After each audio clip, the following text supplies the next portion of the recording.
Have you ever stopped and wondered what actually makes a country rich? It's not just about piles of money, you know?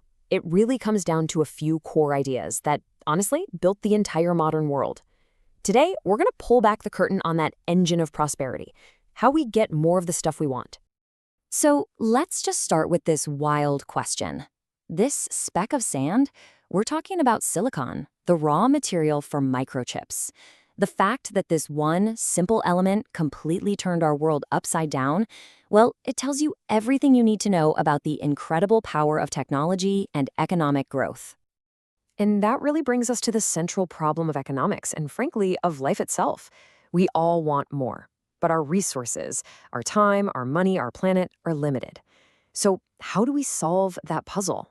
That's the fundamental question we're going to try and crack today. All right, so here's our roadmap.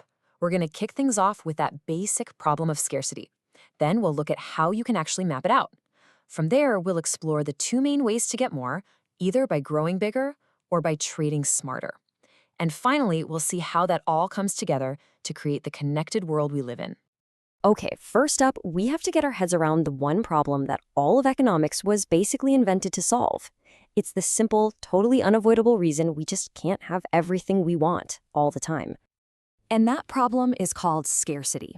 It's this basic tug of war, right? Our desires for stuff, new phones, awesome vacations, you name it, are pretty much infinite. But the resources needed to make all that stuff, the labor, the materials, the time, they are definitely not infinite. This fundamental mismatch forces every single one of us, every single day, to make choices.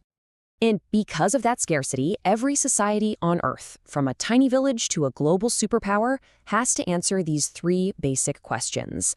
And how they answer them? Well, that defines their entire economic system. So if scarcity forces us to make choices inside a set of limits, wouldn't it be cool if we could actually see what those limits look like?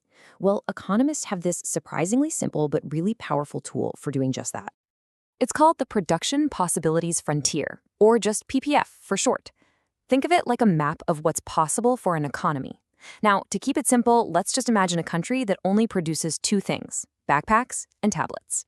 The PPF shows every possible combination of those two goods it can create if it's using all of its resources absolutely perfectly. So any point of production that's right on that line, that curve, that's the sweet spot. It means the economy is firing on all cylinders. No waste, perfect efficiency. But if an economy is producing inside the line, that's a red flag. It's a clear sign of waste. You've got unemployed workers, factories just sitting there collecting dust. The country has the potential to produce way more of everything, but for some reason, it isn't. And what about any point outside that line? Well, that's the dream combination, isn't it? The holy grail. But with the resources and technology you have right now, it's simply unattainable. It's impossible. But notice I said, for now. The PPF also does a brilliant job of showing us one of the most powerful ideas in all of economics: opportunity cost. You've heard it before. There's no such thing as a free lunch. To move along that curve and decide to produce more tablets, you have to give up making some backpacks.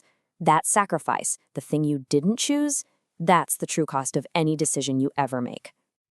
Which, of course, brings us to the most exciting question of all. How do we reach those impossible points outside our current frontier? I mean, how does an economy actually grow? It really boils down to two fundamental paths. First, you can expand your resources. That means getting more capital, building more factories, or having a larger, more educated workforce. The second way is to improve your technology. You invent smarter, more efficient ways to use the resources you already have. This leads to a huge dilemma every society faces. Do you focus on producing consumption goods, like food and entertainment for everyone to enjoy right now? Or do you invest in capital goods, things like machinery and infrastructure? Investing in capital means a little less fun today, but it's the key that unlocks way faster growth tomorrow. But what if I told you there's a third way to consume beyond your frontier, a kind of economic magic that doesn't even require you to produce more yourself? This is the superpower of specialization and trade. Let's make this super relatable. Forget countries for a second. Look at this chore chart. Your roommate is faster than you at both ironing and cleaning windows. They have what economists call an absolute advantage. So common sense would say they should just do everything, right? I mean, they're better at it. Wrong. And the reason why is one of the most counterintuitive but totally game-changing ideas in economics: comparative advantage. It's not about who's fastest overall. It's about who gives up the least to do a specific task. You have to figure out who has the lower opportunity cost. Because even if you're slower at both, you should specialize in the chore you're relatively less bad at. Okay, now here's where it gets amazing. That simple logic about you and your roommate doing chores, it's the exact same principle that explains how global trade works between entire nations. Take a look at Haiti and the Dominican Republic. The DR can produce more of both cocoa and coffee. It has that absolute advantage. But, and this is the key part, when you actually calculate the opportunity costs, you find that Haiti is much more efficient at producing cocoa. It has the comparative advantage. So, the smartest move for everyone?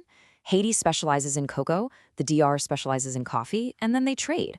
Both nations end up way richer than if they just tried to do it all themselves. And when you scale that one simple idea up, with millions of businesses in hundreds of countries all making these same kinds of calculations, you get the massive, complex, interconnected global economy that powers our world today. And just to give you a sense of the mind-boggling scale we are talking about here, look at this number. That's nearly 2 million. That's how many new cars the United States alone exported in just 1 year. This isn't some theory in a textbook. It's a colossal, nonstop engine of activity happening all around the globe every single day. And this really reveals the ultimate takeaway. Trade is not a zero-sum game, where one side has to win and the other has to lose. It's a positive-sum game.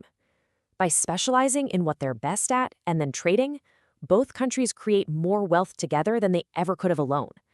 It's the magic key that allows them to consume beyond their own so-called impossible frontier. Which brings this entire explainer right back to a choice you might face. Knowing what you now know about opportunity cost, efficiency, and the incredible gains from trade, would you be willing to pay this much more for a pair of sneakers?